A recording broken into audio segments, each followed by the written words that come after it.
Meantime, in Fairfax County, police are investigating two deadly crashes involving people walking across roadways. One in Springfield last Thursday, the other on Saturday in Oakton. And the crashes highlight how dangerous this time of year can be out there on the roads. And we're joined this noon, as we are every month, by Fairfax County Police Chief Kevin Davis to get us caught up on the major news headlines we've been following out of the county.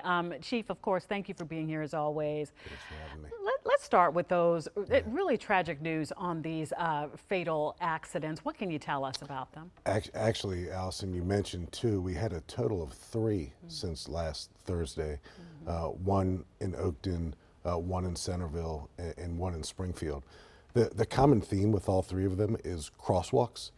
Either not using them if you're a pedestrian out walking, or if you're a motor vehicle not paying enough attention when you make a turn into a crosswalk. So we all really need to do our part, whether we're walking or driving a car. If we're driving a car, particularly making a right-hand turn, before we turn right, we tend to look left. And we talked about this last time. And hyper-focus, but here we go again. Right.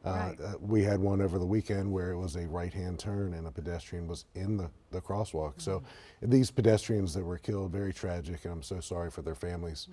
56 years old, 80 years old, and 24 years old. So it can happen to anyone, and whether you're walking or driving, particularly as it's going to start to get dark sooner, really quick. Right. We all need to slow down and pay attention. One more big tip for that: just you're in a car, they're walking. I don't care how frustrated you are. What's that one tip that you have for motorists there? Slow down. You're going to get there.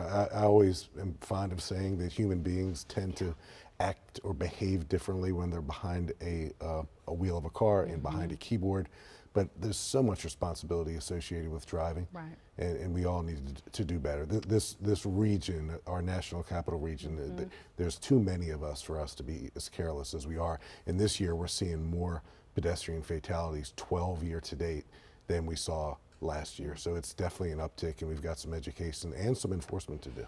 Those folks are never going home again. Also, you're asking for the community's help with a robbery in Springfield. A burglary of Dominion Defense gun store. So that reward money is up to $15,000. And thanks, as always, to our federal law enforcement partners, ATF. They always step up and help us when we need help. Breaking news, we have charged 2 of the 4 people who broke into that gun store. Very sadly, they're 16 and 13 years old. So that's depressing. It's sad. But they were part of an orchestrated event to drive a motor vehicle into a gun store. They took a total of 14 firearms out of the gun store. We have recovered some. There's more work to do, and we have more people to hold responsible for that brazen burglary of a gun store. Seems so unbelievable, 13 years old. Absolutely. Let's end on a better note, a happier note. The department is celebrating Hispanic Heritage Month. What are you all doing? We're really proud. So Fairfax County, a diverse community, just like every community around the nation's capital. Our community is about 16% Hispanic. Our police department's about 10–11% Hispanic. So we have, for the very first time, a Hispanic Police Officers Association in Fairfax County because we think it's important. So we're here to celebrate the many contributions and achievements that make not only Fairfax County great, but like we were talking earlier, the region. This is such a rich, diverse region, and we should take the time to celebrate, and even though we're terribly busy every day. We're very lucky to be here, and I'm so happy that you joined us once again. We'll see you next month. Thanks, yes. All right, Chief Kevin Davis, thank you.